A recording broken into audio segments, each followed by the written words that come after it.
Hello friends, welcome to my channel. आज हम बात करने वाले हैं टाटा पावर के बारे में। टाटा पावर बहुत ही फेमस कंपनी है पावर सेक्टर के अंदर की। ठीक है, तो ऑलरेडी वो रतन टाटा के ग्रुप की कंपनी है, टाटा ग्रुप की कंपनी है। इस वजह से मोस्ट ऑफ लोगों को इस पर ज़्यादा भरोसा है ये कंपनी पे, पावर कंपनी में। ठीक है, तो थोड़ा बहुत इसके बारे में हम देखेंगे, इसकी पूरी डिटेल देखने वाले, इसके फाइनेंशियल देखेंगे, उसका बिजनेस देखेंगे। ठीक है, और सारी डिटेल यहाँ पर देखेंगे। और ये share long term, short term और ट्रेडिंग के हिसाब से किस तरीके का है इसके बारे में बताने वाला, और साथ साथ में मेरी जर्नी भी टाटा पावर के साथ किस तरीके की रही है और मेरा एक्सपीरियंस क्या है टाटा पावर के बारे में, तो ये भी मैं आपके साथ शेयर करने वाला हूँ। ठीक है, तो यहाँ वीडियो एंड तक देखो और अच्छा लगे तो ज़रूर चैनल को सब्सक्राइब करो। और यहाँ पर सबसे पहले हम देखेंगे टाटा पावर का, यहाँ पर विकीपीडिया बता रहा है गूगल पे। तो ये गूगल इसके बारे में क्या बता रहे हैं देखो विकीपीडिया में। तो Tata power company limited is a Indian electric utility company based in Mumbai, Maharashtra, India and is a part of a Tata group. तो टाटा ग्रुप में से है। The core business of the company is to generate, transmit and distribute electricity. Main काम है इनका electricity generate करना, distribute करना। ठीक है, और इसके सीईओ का नाम बताया। और ये कंपनी कब से है? 1911 से। देखो, आज़ादी के पहले से कंपनी है, बहुत पुरानी कंपनी है। ठीक है, और यहाँ पर इसकी सब्सिडरीज भी बताई हुई है। ठीक है, Tata power Delhi distribution limited और भी है पेरेंट ऑर्गेनाइजेशन टाटा ग्रुप। चलो, यहाँ पर थोड़ा बहुत विकीपीडिया हमने देख लिया, थोड़ा वेबसाइट भी विजिट कर लेते, वेबसाइट पे क्या बता रहे हैं। तो यहाँ पर वेबसाइट देख लो। तो टाटा पावर के बारे में पहले ही सबसे पहली चीज़ यहाँ पर फ़ोटो में दिखाई दे रहा है, वेबसाइट पे दिखाई दे रहा है हमको ईवी का, ईवी दिखाई दिया था। ठीक है, कि ईवी चार्जिंग हो सकता है, power in your renewable energy and do green. ये इस तरीके के रिन्यूएबल एनर्जी बनाता है। ये सोलार भी इनका रूफ टॉप भी है जिससे एनर्जी जनरेट होता है। और ये ईवी है। ठीक है, इलेक्ट्रिक व्हीकल जो आजकल की फ्यूचर की डिमांड है, और फ्यूचर में इलेक्ट्रिक व्हीकल ही चलने वाले हैं। जिस तरीके का यहाँ पर आप देख सकते हो, अभी से ईवी ही ज़्यादा चलने वाला है और सबसे ज़्यादा ऑर्डर्स टाटा के पास ही आने वाले हैं। और टाटा इसके लिए कैपेबल है और आगे जाके ये बहुत अच्छा खासा बिजनेस भी करेगी, क्योंकि ऑलरेडी टाटा ने ही मोस्ट ऑफ गाड़ियाँ यहाँ पर इलेक्ट्रिक व्हीकल निकाले हैं और खुद ही का सेटअप उन्होंने बनाया हुआ है। ठीक है, तो इस वजह से इसका आगे बहुत स्कोप नज़र आ रहा है। तो दोस्तों, यहाँ पर हम देखने वाले हैं स्विंग ट्रेडिंग किस तरीके से की गई है इसमें। ठीक है, तो ये स्टॉक ये मैं कब से होल्ड कर रहा था, फिर उसके बाद उसमें मैंने किस तरीके से स्विंग ट्रेडिंग करके प्रॉफिट लिया, फिर अभी आगे का क्या स्ट्रेटजी, ये सारी चीज़ें मैं आपको बताने वाला हूँ। ठीक है, तो यहाँ पर आप देख सकते हो इसका जो चार्ट है अपसाइड नज़र आ रहा है। ठीक है, और मेरी जर्नी कहाँ से स्टार्ट हुई थी ये मैं बता देता हूँ टाटा पावर के साथ। तो टाटा पावर लगभग मैंने इसको जब से लिया, मैं कंप्लीट डेटा आपके सामने ला रहा हूँ। तो 9 फरवरी 2017, तो ये मेरा बहुत पुराना स्टॉक था टाटा पावर। तो टाइम देखो किस तरीके से होता है। और यहाँ पर सबसे पहले ये देखो स्टार्ट, ये कंपनी कहाँ से स्टार्ट हो रही है। लगभग ये 6 रुपये के प्राइस से स्टार्ट हो रहा है। 4 रुपये भी बीच में गया था, 3-4 रुपया। फिर वहाँ से शेयर बढ़ते हुए इसने रिटर्न दिया 159, फिर गिरा। ठीक है, 51 हो गया, फिर बढ़ा, फिर यहाँ पर 146 हुआ, फिर यहाँ पर गिरते गया। ठीक है, तो यहाँ पर सबसे ज़्यादा गिरा और ये इसने 27 का लो दिखाया। फिर 27 से फिर इसने देखो ज़बरदस्त हाई बनाया। ठीक है, ये हाई जो है अब भी रिसेंटली बनाया है। और यहाँ पर सबसे पहले मेरा कब का प्राइस था ये इम्पोर्टेंट है, ये शेयर मैं कब से होल्ड कर रहा था। तो 9 फरवरी 2017, तो यहाँ पर मैं लिख के रख देता हूँ। ठीक है, तो सबसे पहले यहाँ पर 5 साल के इसमें तो नहीं आएगा फरवरी 2017 का, क्योंकि ज़्यादा टाइम हो गया।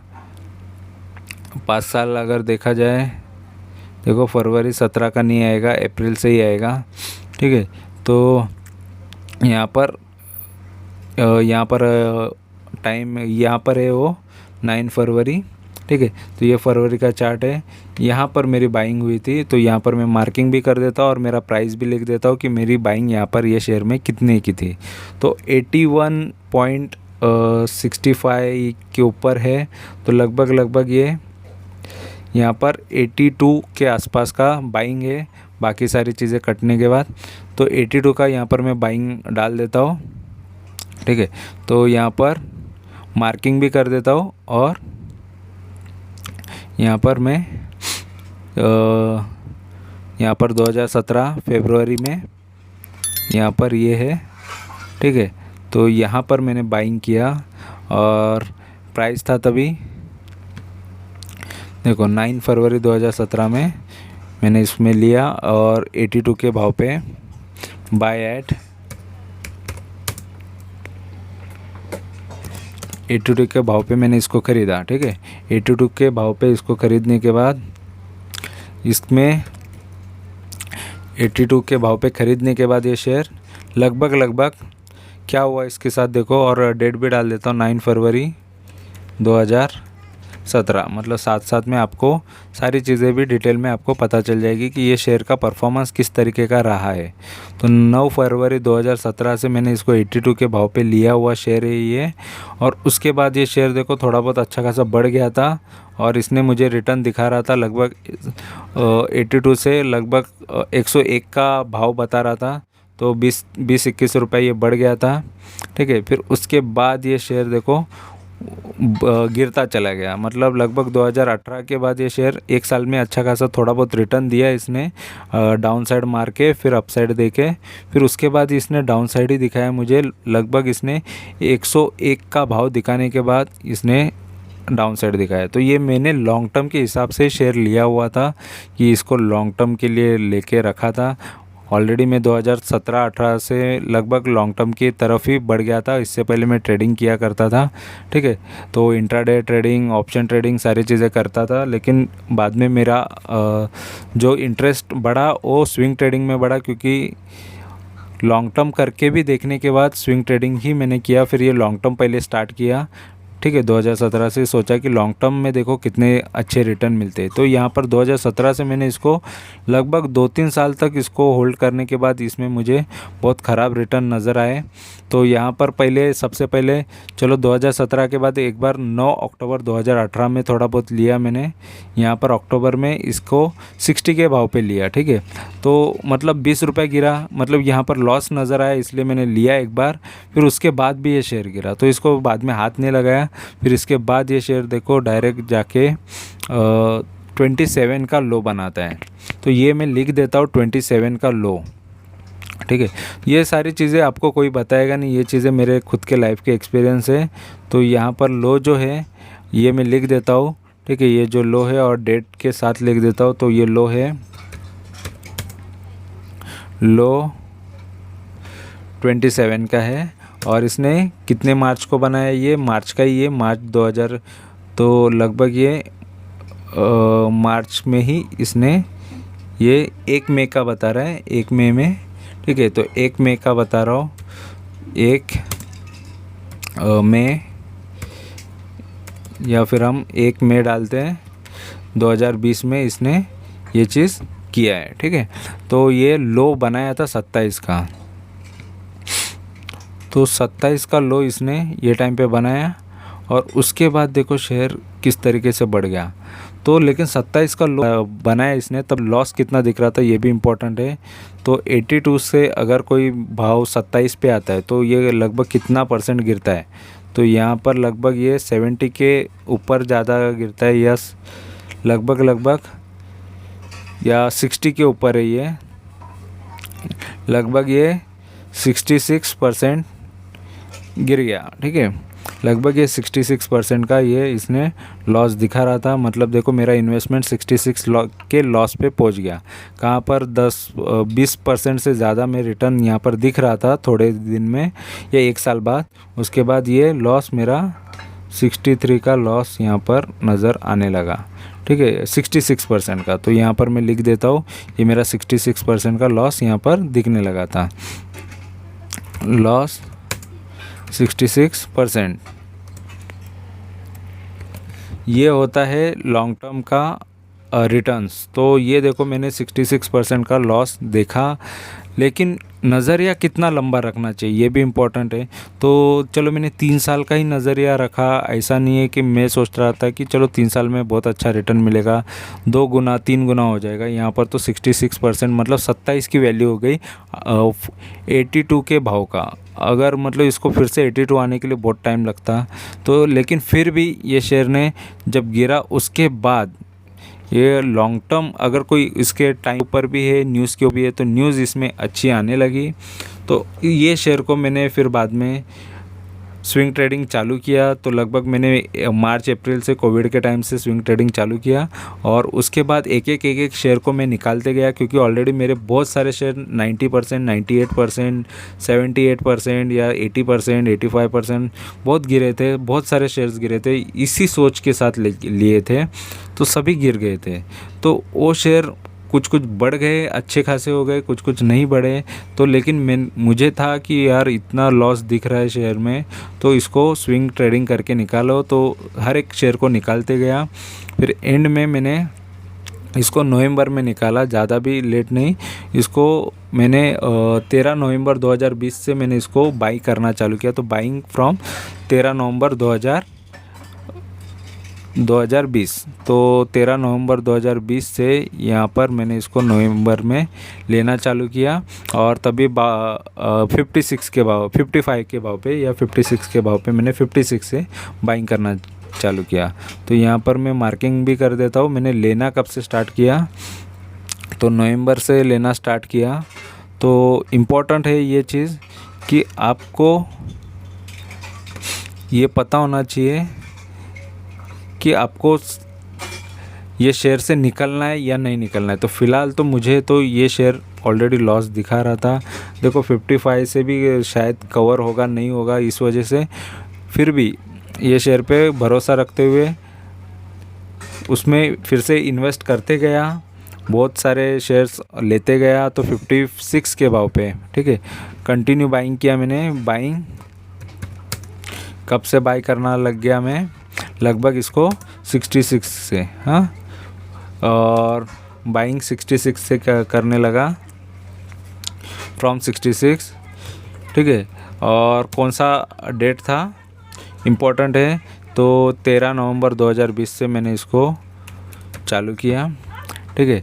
और कंटिन्यू बाई करने की वजह से यहाँ पर मैंने कंटिन्यू बाइंग चालू किया, ठीक है। तो यहाँ पर ये डाल देता हूँ ऊपर, ये मेरी कंटिन्यू बाइंग हो गई। और इस वजह से बेनिफिट क्या हो गया कि ये शेयर में कब निकाल दिया, ये भी इम्पोर्टेंट है कि इसको मैंने, चलो ये टाइम पे मैंने कंटिन्यू बाइंग किया ये टाइम से, और इसके बाद ये शेयर मैंने कंटिन्यू बाई करते करते इसमें 50 वही भाव पे 58 के भाव पे बहुत बार लिया। फिर उसके बाद मैंने इसको डायरेक्ट बेचा 9 मार्च 2021 को, 9 मार्च 2021, ठीक है। तो कितने पे बेचा ये भी मैं बता देता हूँ। 9 मार्च 2021, यहाँ पर मार्च में 2021 में मैंने बेचा ये शेयर, ठीक है। तो कितने परसेंटेज, ये इसमें ज़्यादा परसेंटेज मैंने लिए, तो क्योंकि ऑलरेडी अच्छा खासा बढ़ रहा था, तो इसको मैंने 110 पे इसको मैंने बेच दिया, ठीक है। तो 110 पे यहाँ पर मैं लिख देता हूँ, ठीक है। तो 110 पे यहाँ पर मार्किंग भी कर देता हूँ। मार्च में मैंने बेचा इसको, ठीक है। ये जो हाई है तो ये मार्च का है, और यहाँ पर मैंने ये शेयर को सोल्ड एट 110। तो ये भी मैं लिख देता हूँ, सोल्ड एट 110 पे ये शेयर मैंने बेच दिया वो टाइम पे, ठीक है, 2021 में। अगर नहीं भी बेचता तभी प्रॉफिट होता, लेकिन हर शेयर के साथ ऐसा नहीं होता है, ठीक है। और ऑलरेडी मेरे बहुत सारे शेयर्स डाउन में चल रहे थे, मुझे सभी को निकालना था, तो सभी का प्रॉफिट यहाँ वहाँ डालना था कि मोस्ट ऑफ शेयर जो लॉस में दिख रहे हैं उसको मुझे प्रॉफिट में निकालना था। तो ये शेयर ने कितना प्रॉफिट दिया ये भी मैं आगे आपको बता दूंगा। तो यहाँ पर देखो, पहले ये मार्च में मैंने बेचा, इसलिए मार्च की डेट भी डाल देता हूँ। 2021 में मैंने इसको बेच दिया। तो ये मेरा प्रॉफिट है। देखो मतलब ये इस वजह से प्रॉफिट हो गया, क्योंकि टाइम पे निकलना भी इम्पोर्टेंट होता है। तो मैं निकला कितने महीने में, नवंबर से मार्च में, मतलब लगभग 4 महीने के अंदर मैंने ये प्रॉफिट ले लिया। ठीक है, तो ये इम्पोर्टेंट होता है प्रॉफिट लेना। फिर उसके बाद देखो कंटिन्यू फिर भी शेयर बढ़ते गया, ऐसा नहीं कि गिर गया। ठीक है, बट किसी को पता नहीं होता है कि वो शेयर कंटिन्यू भागेगा या गिर भी सकता है, क्योंकि ये जो लेवल था वो तो तोड़ दिया था, उसके बाद भी बहुत सारे लेवल ये बनाते जा रहा था। ठीक है, और ऑलरेडी शेयर में न्यूज़ में ही था, और इसने मुझे कितना प्रॉफिट दिया ये भी मैं यहाँ पर आपको फटाक से बता देता हूँ। तो लगभग ये शेयर ने मुझे अच्छा खासा प्रॉफिट दिया है। ठीक है, तो लगभग ये मेरा प्रॉफिट हो रहा है 76% का, ये शेयर ने मुझे प्रॉफिट दिया है। तो यहाँ पर मैं लिख देता हूँ 66% के लॉस से बेटर 76% का प्रॉफिट। ठीक है, तो यहाँ पर मुझे दिया 76% प्रॉफिट फ्रॉम 66% लॉस। ठीक है, तो ये लॉस से मैंने उसको प्रॉफिट में कन्वर्ट किया। देखो, या तो मुझे था कि लॉस में बेचो या फिर प्रॉफिट के लिए वेट करो, तो मैंने वेट किया, उसमें एडिशन किया जो शेयर है, क्योंकि 82 के भाव पे वो आ ही जाता आज नहीं तो कल, और अच्छा खासा प्रॉफिट हो ही जाता। लेकिन बहुत सारे शेयर्स मैंने स्विंग ट्रेडिंग के डाले हुए, उसमें सभी शेयर्स वैसा नहीं होता है। ये टाटा का शेयर था और न्यूज़ में आना चाहिए, ऐसे बहुत सारे कंपनीज़ के शेयर होते। देखो यहाँ पर भी ये टाटा का ही था, ऐसा नहीं कि ये कोई अलग कंपनी थी। इतने साल से ये गिरते जा रहा था, 2010 से देखो इसकी हालत बुरी थी। टाटा ही कंपनी है, ये कोई यहाँ पर नाम अलग नहीं था। ठीक है, लेकिन यही चीज़ होती है कि कभी कौन सा शेयर में कौन सी अच्छी न्यूज़ आ जाती है और कौन सा शेयर बढ़ना चालू हो जाता है।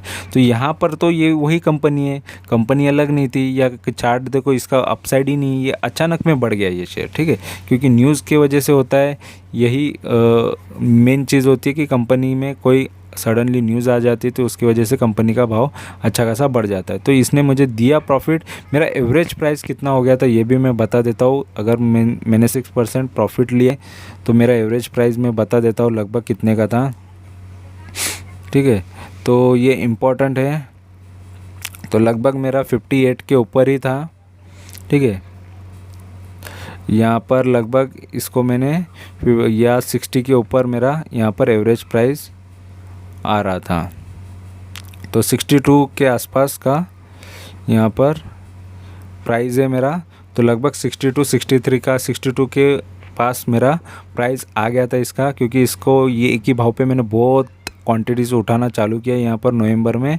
तो ये बाइंग करना जब से चालू किया तो यहाँ पर मेरा भाव आ गया 62 का। ठीक है, तो ऑलरेडी यहाँ पर बीच में गिरा था तभी भी मैंने लिया था।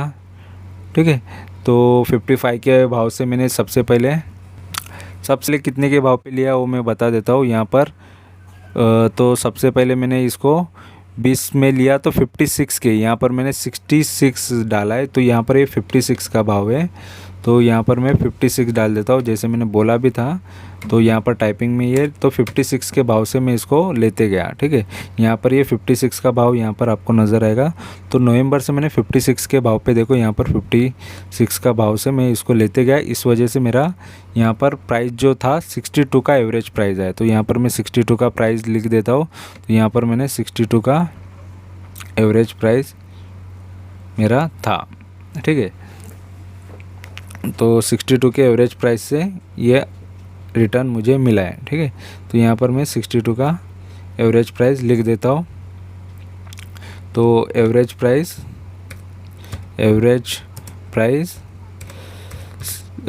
हो गया 62।